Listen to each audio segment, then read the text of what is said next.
You're on fire, my friend. Your first executive order is going down in history with a blast. It's cool that your sights aren't just limited to America. But now you're setting yourself against the international energy corporations. Do you know what they'll do when we start to colonize Mars? Try to claim Martian resources. They'll assist with the development of the planet under my guidance. If they help, then it'll only be on their terms. Alta and I were talking along the corridors and heard you discussing the first executive order. I can accept that you didn't ask me, but the whole floor could hear you. So, it's not like any of it's a secret. People here are not going to leak our plans to the enemy, even at gunpoint. Okay, Antonio. Well, if you say so, I have to admit that the idea for the first executive order is perfect. Thank you, Ellie. Really? I was afraid you wouldn't like it. Why? It's a wonderful distraction. While the establishment and the journalists are packing their bags for Mars, we'll be able to work on our amendment in peace.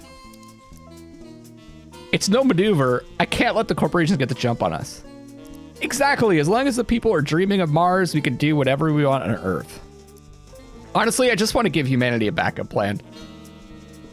I think we're going to go with the... Should we be so honest and open?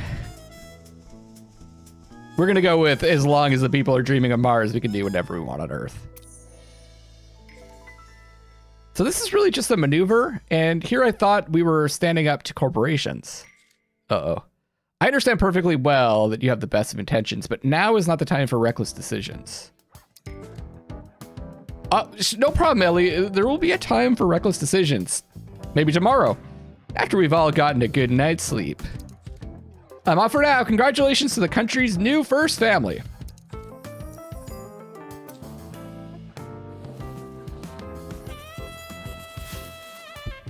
Who's this guy? Clint. Clint Glover. Leave the papers to me, Mr. President-elect. I have it all covered.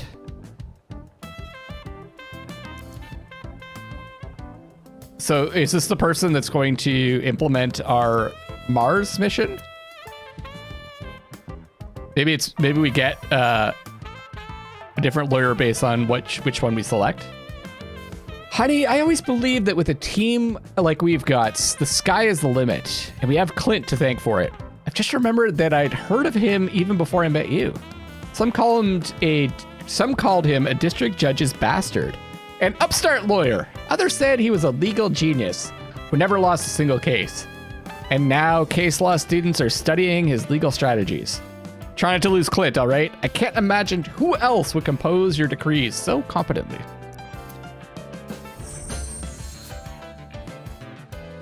The Men in Black? Alvaro Guardado. Sir, at the entrance to the HQ, I noticed two suspicious men in dark suits and glasses.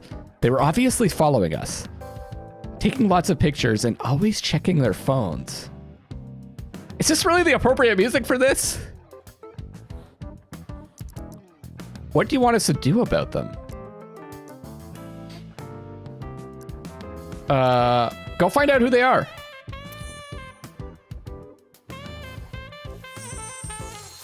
Sir, the two men saw me as soon as I started moving towards them. They quickly got into an unmarked black van and drove off. One of them had a scar across his face, and the other was limping on his left side. If I see them again, I'll let you know right away.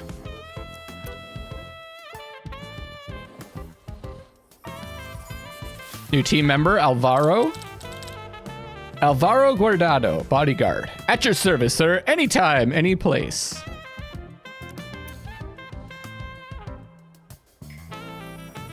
Alvaro isn't himself after his brother's death. He sees murderers and conspirators at every step.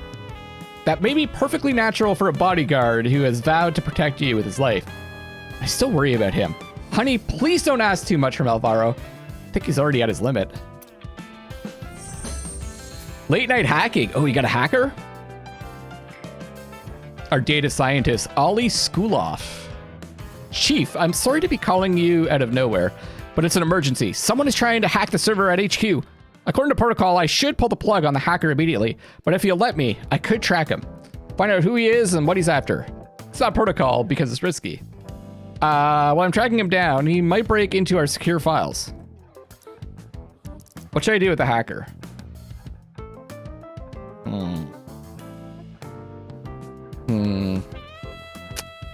Pull the plug, keep an eye on him. Figure it out yourself, and God forbid you ever again distract me over this kind of nonsense. I think we have to trust our people. I'm gonna trust Ollie. Keep an eye on him. I want to know who's sticking their nose into my affairs. Might be a mistake, though.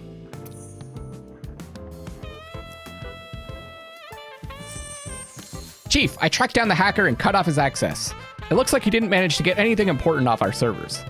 We traced the hack to the address of a consulting company that works for the White House and Congress. The hackers seem focused on accessing your schedule and itinerary. Uh-oh. Someone trying to murder us? Ollie Skuloff. I wish I could back you up, Chief, but at least I've got your back. Oh, IT puns. Music's great. Ellie's back. This is the 5th hacker attack in 2020. Thank goodness our Ollie is not only a talented analyst, but also a real computer genius. I heard people laughing behind your back when you put an ad in a paper looking for a computer specialist. But if it weren't for that, Ollie would still be working for Faced. Or for his contractor. Oh, Doofus. Outgoing president. Mr. President-elect, a real man must lose with dignity. Congratulations. According to tradition, I'm supposed to invite you to the White House so we can begin the transition. We'll have a little talk, just the two of us, and then go have some fun with the press. Do events, lame duck. Your team members appear along the bottom of the screen. These people will obey any order without questions, or almost any order. Okay.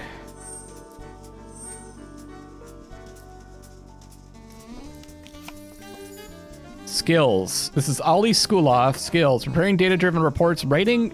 Preparing data-driven reports. I used to do that. Writing to a personal blog. Hacking people using surveillance hardware. 19,000 a month. A confident PC user, according to his 25-year-old resume. Even then, he was already a specialist in the digital industry, and remains one today. He retrained as a political data analyst to ensure your victory in the election. He goes to orphanages on his rare days off, where he teaches the children basic computer programming. Ah, that's nice. Clint, lawyer, skills, filing court cases, behind-the-scenes negotiations, connections from the former clients, persuasion. He gets 47,000 a month. Okay. When Clint lists his hand, prosecutors stammer, bailiffs lay low, and judges tap their fingers on their gavels. Little is known of his personal life except that he has 2 brothers. And Alvaro. Bodyguard skills, protecting clients, preemptive attacks, spying on people, physical threats. After serving in Vietnam, he worked as a bodyguard for several major businessmen. He found his way onto your team mostly by chance, but he believes it was a matter of fate. Places great stock in horoscopes, fortune telling, and signs. He doesn't believe the weather forecast. So we have a crack team, apparently. Well, let's go talk to the outgoing president.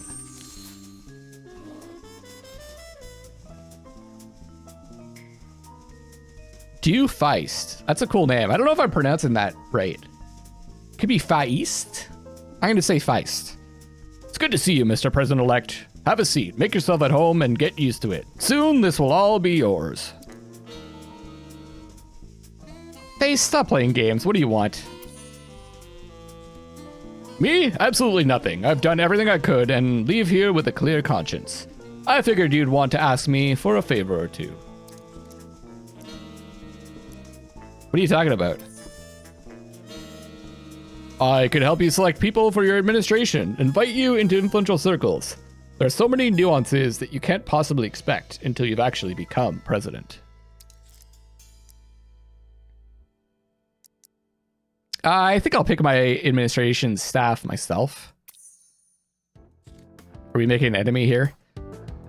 I thought I was hiring the right people too, and then I saw that the White House is a hydra. No matter how many heads I cut off, it would just grow new ones. This dragon can destroy anyone. I could talk about this all day, but the journalists are waiting for us. We've been talking about it for 5 seconds. Lady and gentlemen. Lady? There's just one lady? Look at this guy. Lounging away. Thank you for coming. I've already managed to have a few words with Mr. President-elect. You know, I'm terribly uncomfortable talking about this, but I'm always honest with you, so I can't be silent. Our next commander-in-chief is an ordinary hypocrite. Motherfucker. Look who's... Let's let him hang himself. Maybe I'll hang himself. In public, Mr. President-elect is constantly accusing me of having sold out to the establishment. But in our private conversation, he's just said that he's willing to do anything it takes to earn my friendship and the numbers of my patrons. Jolynn says, Mr. President-elect, is what President Feist is saying true? No, it's a lie. Either privately and publicly, I always say the same thing.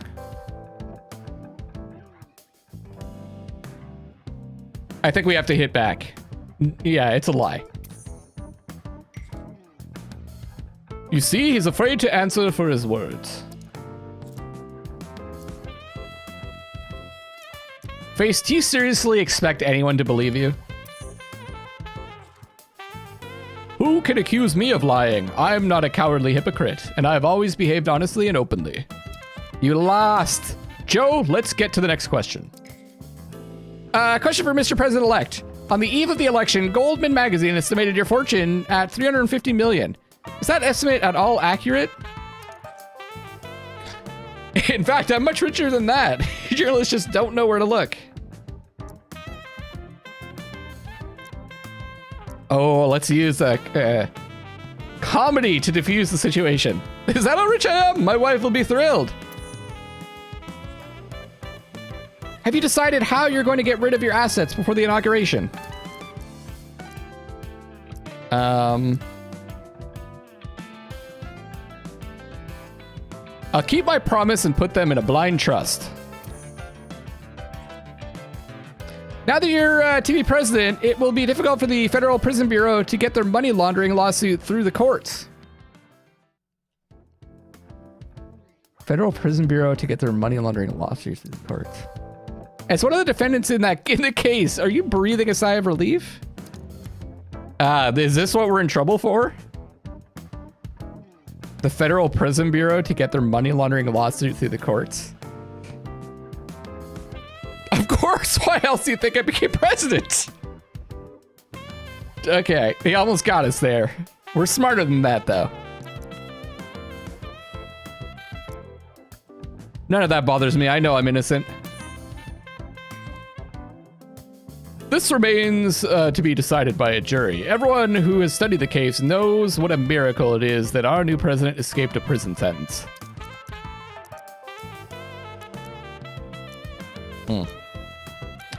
Face, don't interrupt. I'm the one answering questions now. You can leave. I admit it, I'm out of line. Joe, what's your next question? Damn right, do. You've often claimed that your former business partners were unjustly condemned. As president, you'll have the power to pardon. Are you planning on correcting the miscarriage of justice, as you put it? This is a tough one. I'll have to. Who better than the president to administer justice? I'd like to set things right, but it's my duty to respect the court's decisions. That might piss off our fellow business partners. But we could say this to the cameras and then do something different behind the scenes. You know what I mean? Once we get the Supreme Court on our side. During your election campaign, you hardly talked about international relations. What will your foreign policy be? Focus on American problems. The USA isn't the world's policeman. Actually, we're going to colonize Mars. Ugh. Use my connections with Middle Eastern and Russian businessmen. I'll put things in order across the globe. The Chinese and the Russians can no longer just do whatever they want.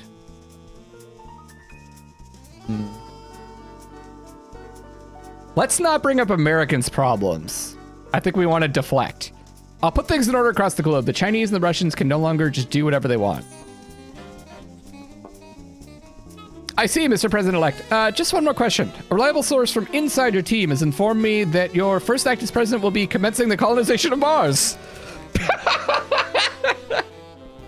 Is that true? And is it also true that your actual intention is to run off to Mars by yourself to escape the effects of climate change? Yes, we're starting the colonization of Mars. It won't be my new mansion, but a new home for every American. What nonsense is this? I'm not going to fly off to Mars. I was elected to solve America's problems here on Earth. Yes, I like this. I like this comment. Yes, we're starting the colonization of Mars. It won't be my new mansion, but a new home for every American. Yeah, that's what you want us to think. Admit it, you're plotting your escape route in case all your criminal plans are exposed. I didn't think of that, but now that you mentioned it, that's a pretty damn good idea. They ain't gonna get us on Mars if we're the only ones there. And our wife. And let's bring Deuce also. We'll bring Doofus. Wait, Doofus? Yeah, that's what I would call him, Doofus. If I was, you know, this character. That would be my nickname for him in the press. You're the one who will be trying to escape from justice, but it will catch up with you anyway. Does anyone have any serious questions? Yes. Wait. You said one more question. Yes, one final question for President Feist. How would you sum up today's meeting with Mr. President-elect? Oh, it's for him. All right, I'm not lying then. My fellow Americans, I applaud your choice, but my dear friend doesn't care about America. All he cares about are his own personal ambitions. He wanted to be president so much that he became one. America is just a toy for him. He'll tinker with it for a time, then cast it aside when he grows tired of it. But we still have to live here. Not every American knows what I'm talking about. Not yet. But soon it will all become clear. I only hope it's not too late. Thank you for your answers, President Feist and Mr. President-elect. The name's Mr. President-elect Luckless. Not bad. Ratings bump, 0.6. The president-elect emerged victorious from his first press conference since the election. But that won't put an end to the rumor surrounding his first executive order. Tell me, Mr. President-elect, are you really going to escape to Mars? Joe Lynn wrote that.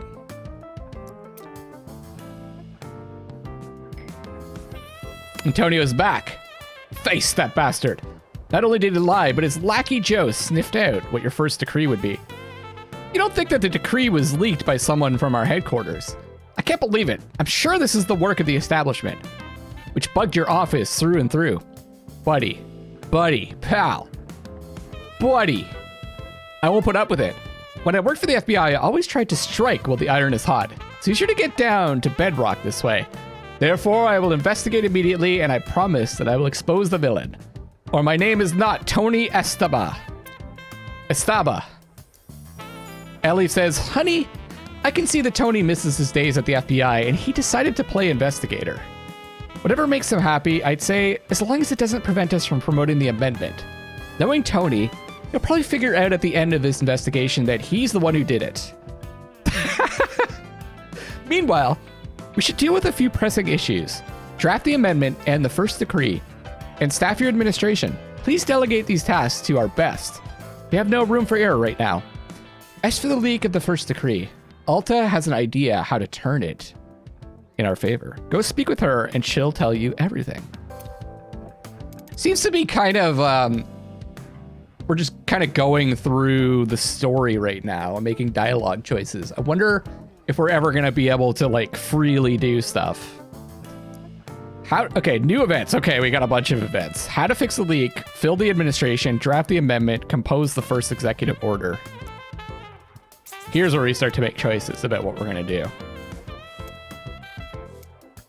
Communication director has a plan for dealing with the leak. I think we deal with the leak first before we...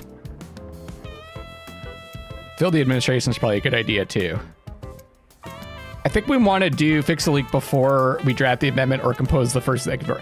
Really, we want to fix the leak first before we do anything. Otherwise, it could just get worse.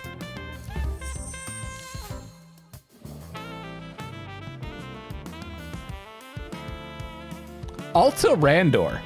Hey, what the hell is going on? Not only has some moron leaked details of your first executive order, but now these imbeciles are saying that you're going to sneak off to Mars?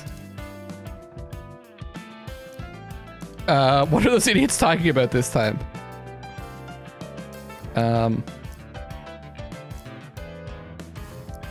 What, fly out to Mars all by myself? According to the media, you're bringing one pilot, a busty stewardess, and some millionaire friends. I guess there's no point in mentioning that you yourself added fuel to the fire, admitting that you really are working on an executive order like that. I am, though.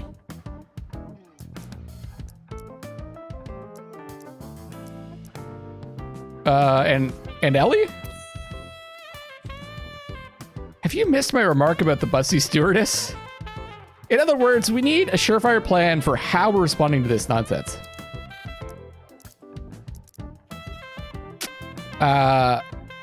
Sounds to me like you already have a plan ready to go. Can't fool you, cowboy. Oh my God. Here's how it works. Let's say that yesterday I drank a little, got behind the wheel, and dented the little pillar in the parking lot. I don't want to pay for it, so I start a rumor that I smashed into several expensive cars in the parking lot. The security guard hears about this, runs around in horror checking all the expensive cars up and down. And what does he see? All the cars safe and sound, so the guard sighs in relief and goes back to his booth. And about that dented pillar, he's already forgotten all about it in the bustle. You see what I'm getting at? You mean we'll spread even crazier rumors than the ones they're already writing about me? Exactly. Journalists will eat that nonsense up, and then later we can come along and refute it. So let's make up a good rumor. It needs to be something that captures people's imagination and is difficult to verify. Now we need to come up with a story for you that will really speak to their hearts. It should sound good on the surface, but miss a couple key points, so why the big interest in Mars? My father was an astronomer and he disowned me for turning my back on his great passion. I'm the illegitimate son of one of the astronauts who landed on the moon. My ancestors came here from Mars hundreds of years ago.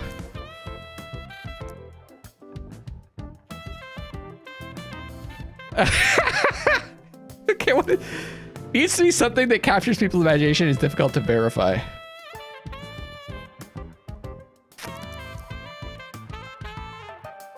I really want to pick this one. The ancestors came from Mars, but that's pretty easy to verify because it's impossible.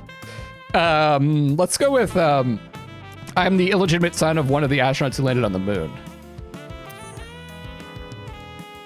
Wow, that's some heavy drama, cowboy. And you're right, we can't say which astronaut. Then we could show them proof that you're the legitimate son of your unremarkable father. Okay, now let's figure out how your father influenced you. And remember, you've got to be able to disprove the story. I inherited my father's genes, so space has always called me. I can't really disprove that. My father made me attend an astronomy club at school. I always dreamed of being on the ISS. My father once visited the station. Okay.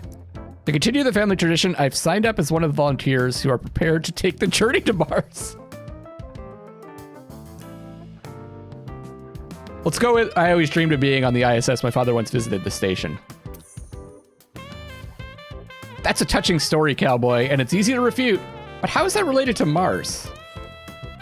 Okay, now let's figure out how your father influenced you. Remember, we've got to be able to disprove the story. Oh.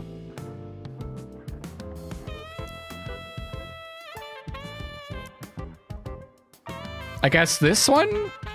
So if you get it wrong, they ask you again? Okay. That will do. It'll be easy to produce documentary evidence that you've never enlisted in such a program. Finally, think of a plausible reason why you want to colonize Mars. I want to escape the effects of climate change. I'm sure there are aliens hiding on Mars, and I'm determined to find them. Mars is rich in many resources, and I want them to be mine. I've never been allowed to go into space, even though I've been applying my whole life.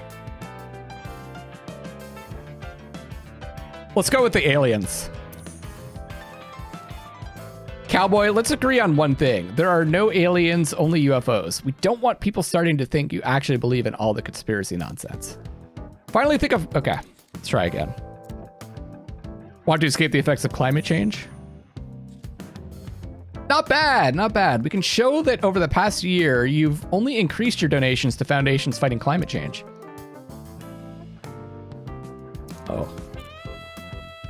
Why would you do that if you were planning on to dump Earth and run off to Mars?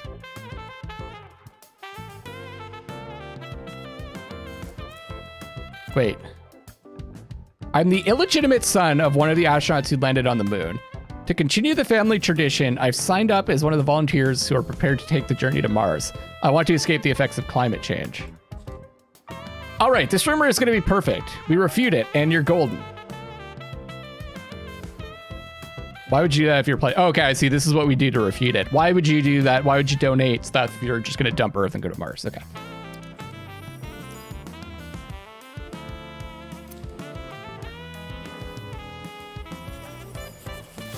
We got Alta on our team.